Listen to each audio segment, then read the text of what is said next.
think the advancements and developments that we're currently seeing are really exciting. It makes being in dentistry an exciting time.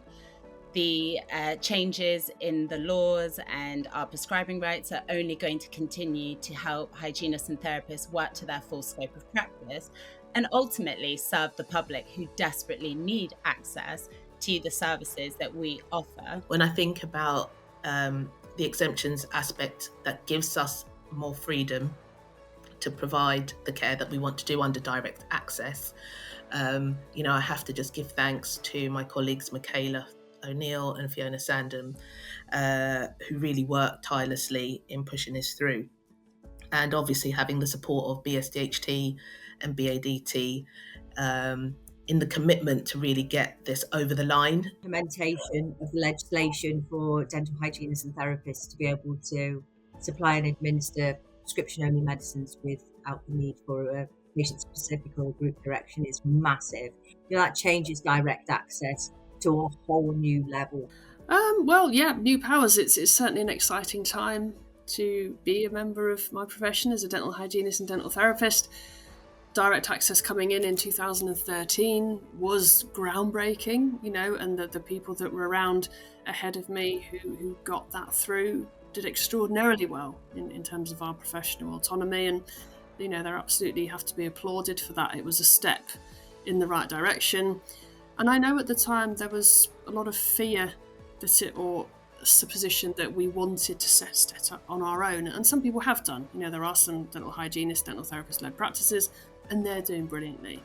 But a lot of the time it was just about people having the flexibility. People like me who work in one place and patients followed them from place to place.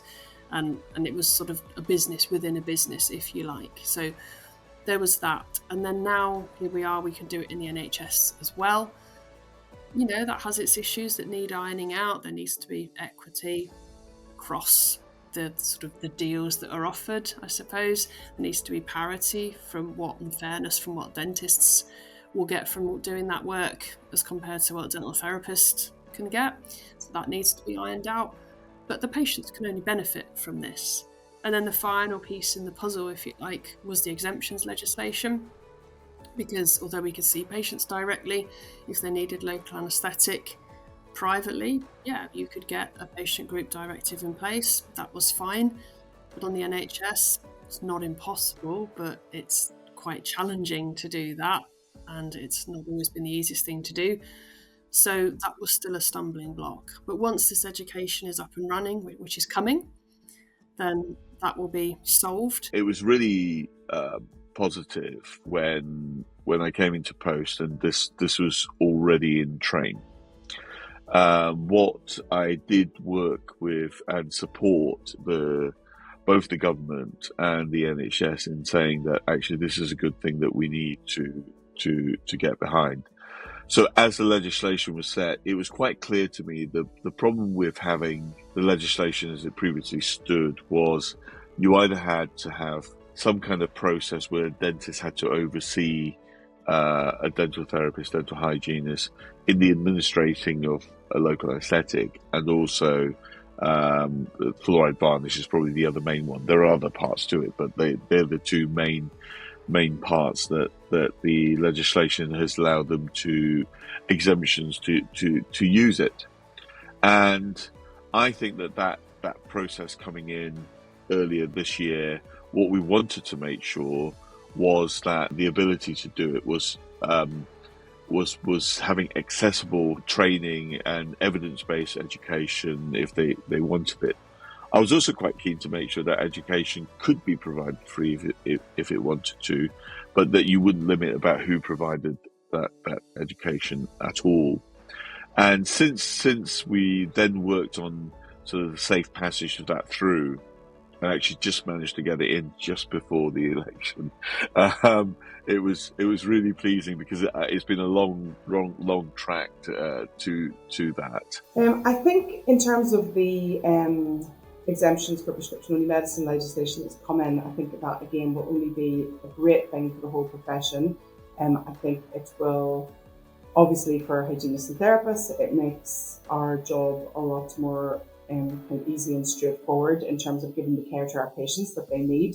we can, once we've done the training, we will be allowed to use both local anaesthetic and prescription only fluoride varnish without having to go to the dentist for a prescription or having to have a document like a PGD that would allow us to do that. So I think from our point of view and from the patient's point of view, again, it's only a good thing. It means now that if we don't have a PGD in place, we can supply and administer the medicines that we need that are on the list. And, it removes that administrative burden to the dentist, to have to write that prescription to make sure that's in place prior to the patient being seen by the hygienist, the therapist. We've had the direct access element to be able to provide the care that we can. Like I've said at the beginning, like I've said before, we can see our patients independently. We can have them come to us and access our care immediately. But then we had the barrier of what we could actually do with them when it came to local anaesthetics or applying fluoride. So by having the exemption element as well with these additional powers, especially within the NHS, now being able to open a course of treatment and to work within our scope, within that remit, it all kind of feels like it's coming together, if that makes sense. It feels like we've now got the full package, where before it felt like we only had half. It does feel now that we're getting a bit more. There's always more that we would want to keep pushing for. But right now, this is really an exciting time for us as a profession to be able to, we've always been able to utilise our full scope, but now we can really do it independently, and we can do it to the benefit of our patients and to the communities that we serve. Especially in England and Wales, with being able to open courses of NHS treatment, it really means direct access is a reality, both in the NHS and in the private setting, that truly we can be autonomous. There's two things really about the new powers. So we've got exemptions, but the training is still not available in England and is still in the process of being written. So I do actually feel that the announcement that it's here and, whoopee-doo was a bit premature. For hygienists and therapists that are working on the NHS, it makes life a lot easier, because previously they can't have the kind of PGD document that allows them to use prescription-only medicines without having to speak to a dentist. So it will definitely make, from that regard, life a lot easier. Also worth mentioning, up here in Scotland, if your practice does any NHS at all, even if you're seeing a private patient, you also can't use that document. So for those people as well, it will make life a lot more straightforward, easy, and, as I say, better care for their patients. Well, if you were to ask me, I believe that not only should we be able to obviously use all the medicines that we've used, we can I really want to make sure that we get the ability to hold midazolam, or else for them to change the emergency drugs that they need to have in order to have your own practice, because I don't think it's that necessary. But that has to be looked at. The other side of things with the exemptions legislation is the preventive side of it, with fluoride varnishes, fluoride toothpastes. I think that really, really helps us to offer that full preventive remit, to really look at oral health care. Not about being reactive, it's about being preventive.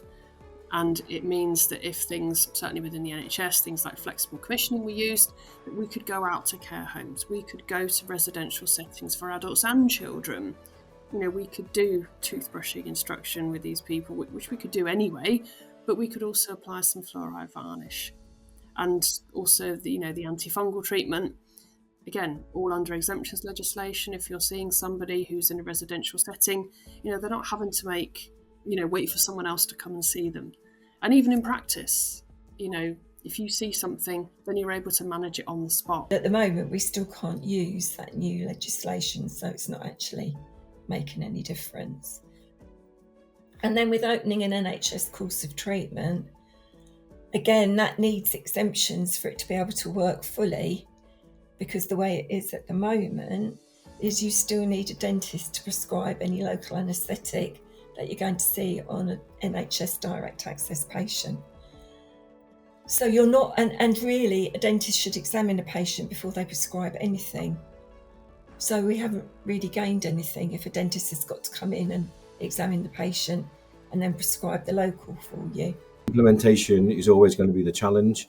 And so I think greater collaboration amongst the profession is needed, and not to get stuck at any things that may be seen as hurdles or barriers that have been put up by the GDC, the NHS commissioners, the indemnity providers. If we all focus on where we're trying to get to, all these barriers can be overcome, and most of them are down to the fact that there's confusion and better communications needed. An easier journey for the therapists to do more, such as prescribing, and previously they couldn't apply fluoride varnish unless a dentist had prescribed it. They couldn't give a local anaesthetic until a dentist has prescribed it. These are all barriers that we're overcoming. I definitely think there's opportunity to expand the role of CDTs, and that could be very helpful and particularly impactful for those working independently in their own clinics. It's important for, as I've said before, it's important for patients to be able to access someone, and for CDTs working in remote environments where they might be a community that hasn't got access to a dentist. If they have access to a CDT, that's got to be an advantage for the CDT. So in the future, these powers would make that much easier. And if CDTs can be empowered to manage a broader range of cases, perhaps providing a little bit more treatment than they currently do, being able to provide support to patients that have implants and are partially dentate, that would help our patients a lot. If the CDT can provide certain screenings and minor treatments can also be considered, particularly for those CDTs working in standalone and remote location clinics. That means that a patient's going to get a much more comprehensive and comfortable experience without having to visit multiple professionals for every step of their treatment. The other issue that certainly Fiona and I feel very, very strongly about is we've been given all this extra responsibility by having courses of treatment submitted under our own identifier, but we've got no access to any NHS benefits, unlike dentists. So there's no pension, no sick leave, no maternity leave, no way of claiming back any CPD. So we all acknowledge widely across the board that the NHS contract is broken. I don't quite know why people think that therapists in particular will be rushing to work under that independently when dentists are walking away from it in its droves. So in terms of the future, I'd like to see the NHS benefits, especially the pension. I know for a lot of dentists, the NHS pension is one of the few things that keeps them in the NHS. So they want us to do that work and not get any of the benefits. But also, of course, then, they're going to be saving money if they're not paying pension contributions on that. So where's that money going to go? And they're very clever with how they say, we've got X number of million that we're putting into this, that and the other. Most of it's come from clawback from the last financial year. So it's actually recycling money. It's not new money. So for the future, I'd hope for a new dental contract that's fair. And I'd hope that hygienists and therapists that are working under the contract would be treated in the same way as the dentists are. I think for the future, what I would like to see, I am a firm believer in dental therapists using their full scope of practice, being able to assess, diagnose, treatment plan a patient and then refer onward, obviously appropriately.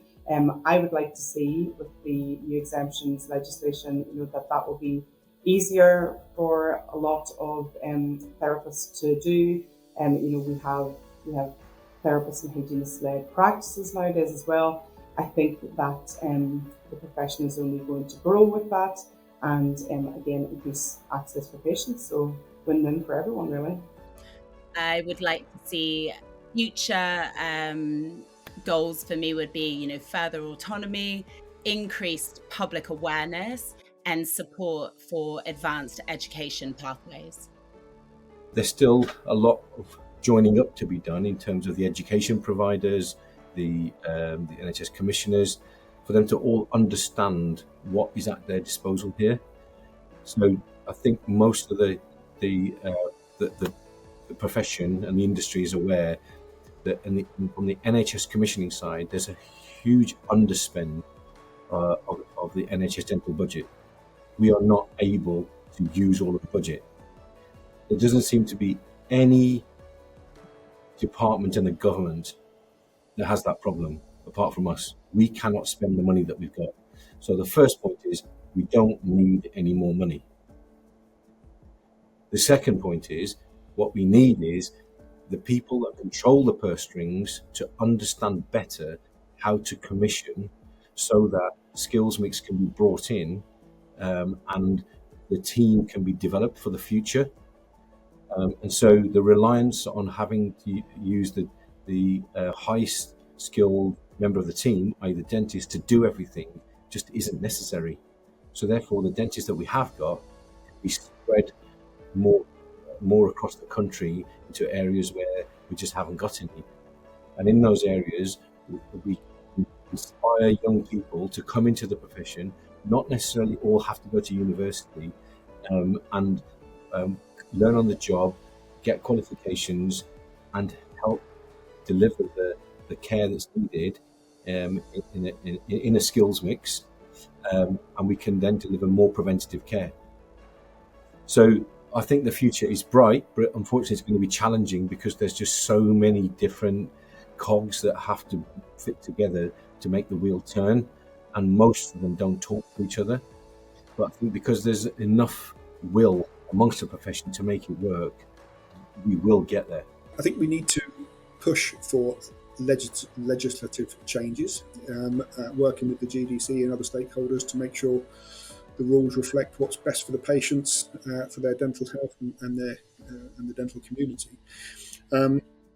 Lots of CDTs are working in environments where they're seeing more elderly, more needy patients, visiting care homes, visiting residential homes, and doing domiciliary visits. I think new technology can help patients do that. There's certainly, I'm aware of, can help clinical dentists do that. I'm aware of colleagues of mine working for pilot projects for teledentistry, where clinical dental technicians, for example, visiting a care home could have with them a live streaming scanner, and they can take live images of a patient's oral condition and get a steer from a consultant or a specialist when they look at the patient. So it's just one person visiting the care home rather than two people, and two people tied up. We can have someone working remotely to provide opinion there. So that, I think these would be nice things to do if new powers and future technology can certainly allow that, and if we were able to have the powers that allow that and the changes in the legislative process, I think there would be some good advantages for our patients and good advantages for clinical dental technicians. If I had my ideal, we would either keep the term dental hygienist and have everybody under that umbrella, because it's more widely known by the general public, and that's what's done in other countries around the world, or else find another title, another name where we could all sit under this umbrella but work within our skill mix, and again that would then help with developing specialisms. I mean, we've got 8 PhD in the UK at the moment. We've got at least one professor I know of and a few readers, so like our profession is developing. I would love to see us actually have that specialism area, because I know my love and passion is for perio, but I also know, like Fiona, her passion is to the therapy side of things, and actually working on restorations, restorative work. So she'll defer to me for that and I'll defer to her for the other, but we work really nicely within our remit, you know. So I think that that could be a really strong representation of our profession if we could put down the titles, get a nice overarching name or title and work within that, and then start developing the actual skills that we've got in certain areas. And that's what my ultimate aim would be. I think the important thing is to make sure we can get patients to have direct access to as many dental professionals as possible. As I've said, it's patients that aren't seeing any dental professional are those that really should be and need to be seeing a dental professional, and we need to get those patients coming in to seeing any dental professional we can. Better than seeing no dental professional, of course. And once that patient has been welcomed back into the dental fold, someone can take a view, make a screening, do an oral health check, and that's got to be more advantageous for the patient than them sitting outside of the dental environment. I would hope it's easier once you've got sort of that kind of ability to have independent kind of working within scope, that what you'll see is that people see the benefits of having direct access, and that we have the ability, as I said, in the future to expand the access available to patients, give more fulfillment for work, improve efficiency within a practice, and you know, we'll be able to see how that could be transformative in terms of how a practice and how a team would work together. That would be, you know, my hope over time. But as we were discussing earlier, you know, there is this the legislation in terms of the ability for direct access was allowed by the GDC back in 2013, and take up has been rather variable. But as I said, I think that if the ability for them to be able to take the care and be able to administer you know, local anesthetic without checking back, after all, you know, they can already do it. It's just that before this legislation came in, they had to check or have a process in place in which to do it. And I think it is about empowering them to have the ability to do it. I think that's a really, really positive, exciting time. In terms of what comes next, well, who knows?